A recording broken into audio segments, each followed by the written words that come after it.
परंतु शेवटी आपण आता घेतलेलं आहे अंगावर, आता घेतलेली आहे जबाबदारी, ती पार पाडणं गरजेचं आहे. लाखो कार्यकर्ते जे आहेत आपल्यावर विसंबून आहेत, त्यांच्या भावना आहेत, या भागाचा विकास आहे, आपल्याला पुढे न्यायचा आहे.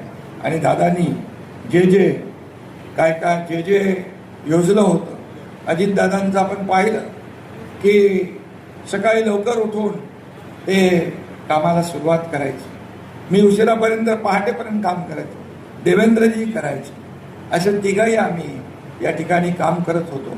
आणि अजितदादा सकाळी बिनचूकपणे वेळेवर त्या ठिकाणी पोहोचले की अधिकाऱ्यांची देखील तारांबळ उडायची. अशा प्रकारचा अतिशय स्पष्ट वक्तेपणा आणि वेळेचं भान ठेवणारा नेता आणि अतिशय जे स्पष्टपणे जे आहे ते आहे, नाही ते नाही असं म्हणण्याचं धाडस करणारा नेतृत्व अजितदादांच्या रूपाने आम्ही पाहिलेलं आहे. त्यांच्या अनेक आपण पैलू पाहिलेले आहेत, अनेक कामांची पद्धत आपण पाहिलेली आहे. छोट्या छोट्या गोष्टीकडे बारकाईने लक्ष देण्याचं काम आपण पाहिलं. एखाद्या वास्तूचं उद्घाटन असेल, कोर्टाचं उद्घाटन चीफ जस्टिस आले असतील, कुणी आले असतील, परंतु तिथं थोडं जरी काय कुठं एक कलर निघाला असेल, कुठे खिळा असेल, कुठे वायर लोंबकळत असेल, अजितदादा मुद्दाहून ते निदर्शनास आणून द्यायचे. कारण ते म्हणायचे क्वालिटीला महत्त्व द्या.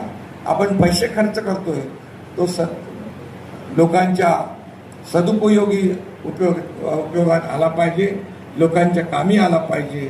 अशा प्रकारची भावना त्यांनी नेहमीच या ठिकाणी ठेवलेली आहे.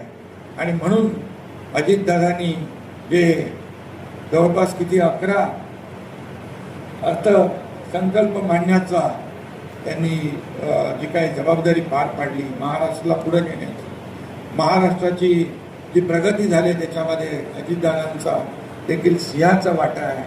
शेवटी काम करणारा कार्यकर्ता, काम करणारा माणूस, सर्वसामान्य लोकांच्या दुःखामध्ये आपलं दुःख पाहणारा माणूस, या राज्याला पुढे नेणारा, या राज्याच्या प्रगतीमध्ये मोठा सहभाग असलेला आणि अतिशय म्हणजे ते जर राजकारणी झाले नसते तर उत्तम ते इंजिनियर झाले असते.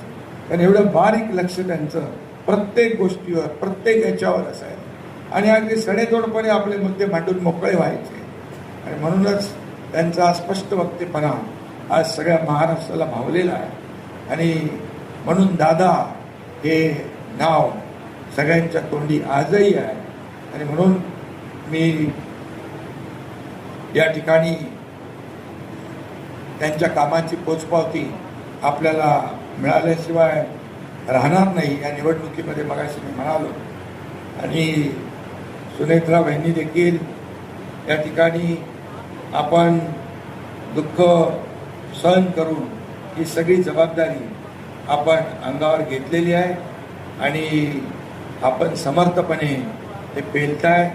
अगदी सुरुवातीपासूनच आपण पाहिलं की प्रत्येक कार्यक्रमाला आपण हजेरी लावताय. आपली जबाबदारी ओळखून या. बावनकुळे साहेब या, तुमच्यासाठी मी थोडं वाढवत होतो आणि म्हणून मी आज आपल्या महायुतीच्या उमेदवार सुनेता वहिनींना मनापासून शुभेच्छा देतो. आणि आपल्या सगळ्यांना एवढंच सांगतो की आपण कुठल्याही परिस्थितीमध्ये गाफील राहता कामा नये. बिनविरोध झाली तर काहीच प्रॉब्लेम नाही. निवडणूक लढायची असेल तर आपण जिंकणारच आहोत, त्याच्यात कुठलंही दुमत नाही. परंतु कोणी गाफील राहू नका. निवडणूक ही निवडणुकीसारखीच आपल्याला लढवा.